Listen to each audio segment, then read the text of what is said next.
ഈ GBS ഓമന പേരിൽ പറയുന്ന ഈ GBS നമുക്ക് വളരെ എൻ്റെ ക്ലിനിക്കൽ എക്സ്പീരിയൻസിൽ ഒത്തിരി ചികിത്സിച്ചിട്ടുള്ള രോഗമാണ്.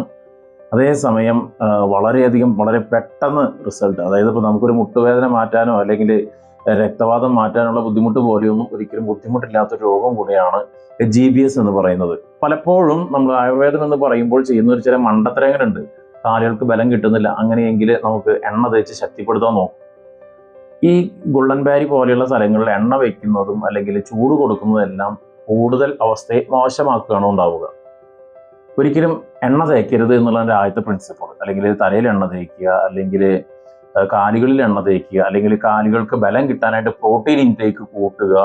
ഇത് ഞാൻ പറഞ്ഞു എന്തുകൊണ്ട് ഇതൊന്നും പാടില്ല എന്ന് പറയുന്നതിൻ്റെ കാരണം ഇതാണ്.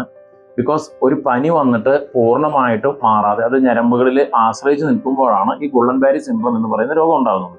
എണ്ണകൾ തേക്കുകയോ നെയ്യ് കഴിക്കുകയോ ചെയ്യുന്നത് ഈ രോഗത്തെ അമിതമായിട്ട് വർദ്ധിപ്പിക്കാനായിട്ട് സാധ്യത. വിത്തിൻ 2-3 ഡേയ്സിൻ്റെ ഉള്ളിൽ തന്നെ നമുക്ക് ഗുള്ളൻബാരി സിൻഡ്രത്തിന്റെ ഒരു ഭീകരമായ രോഗമാണെന്ന്, അല്ലെങ്കിൽ നമ്മളൊരു മോഡേൺ ഹോസ്പിറ്റലിൽ പോയി ഒത്തിരി പേടിപ്പിക്കും.